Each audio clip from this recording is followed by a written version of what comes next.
It was the morning of April 18, 1943. The world was consumed by the chaos of World War II, but in the quiet woodlands of Hagley near Birmingham in England, the war seemed distant. 4 local boys, Robert Hart, Thomas Willits, Bob Farmer, and Fred Payne, were poaching in the private Hagley estate, specifically looking for bird nests. They came across a large, gnarled wych elm tree. It was an ominous-looking tree, twisted by time. Bob Farmer, thinking it was a perfect spot for a bird's nest, decided to climb it. As he peered into the hollow trunk, he saw something white among the leaves. Reaching down, he pulled out what he thought was an animal skull. But as the light hit it, he saw human teeth and patches of hair still attached. Terrified, he dropped the skull back into the hollow, and the 4 boys ran home, agreeing not to tell anyone because they were illegally poaching on private land. However, the burden was too heavy for the youngest boy, Thomas Willits. He eventually confessed to his father, who immediately contacted the Worcestershire police. The police arrived at the scene and found more than just a skull. Inside the hollow tree trunk, they discovered a nearly complete human skeleton, a shoe, a gold wedding ring, and fragments of rotting clothing. The forensic examination was led by Professor James Webster, a renowned pathologist. His findings were chilling. The victim was a woman, aged roughly 35 to 40.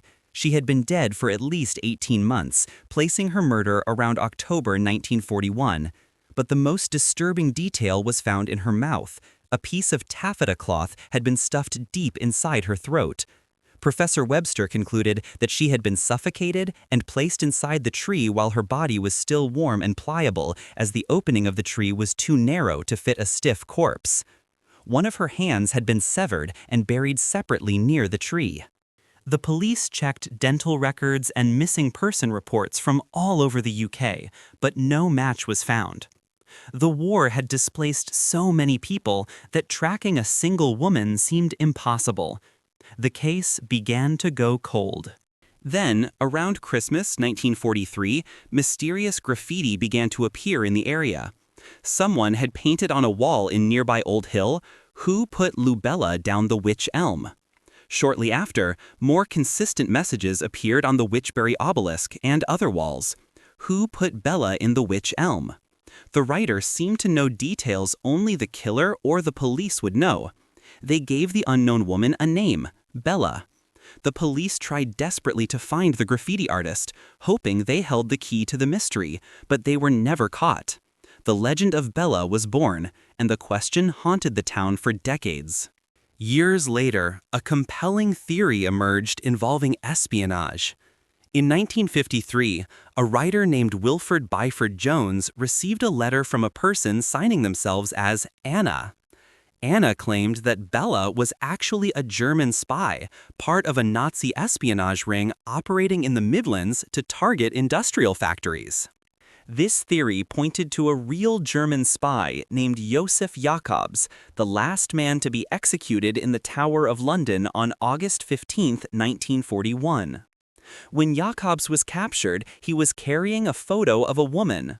He told MI5 that she was his lover and a cabaret singer named Clara Bauerle.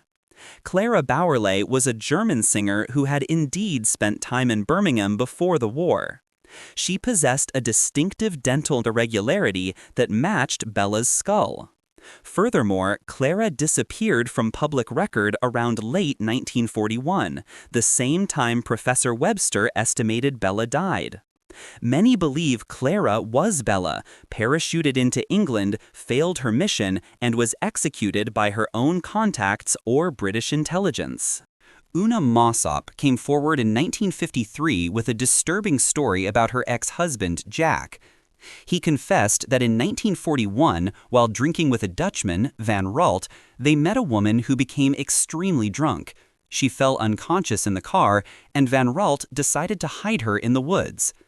Jack claimed they put her in the hollow tree, hoping she would wake up and scare passersby. However, Jack was haunted by guilt, suffering recurring nightmares of a woman staring at him from a tree before he died in a mental hospital. Police could not verify the lead. The physical evidence became another frustrating mystery.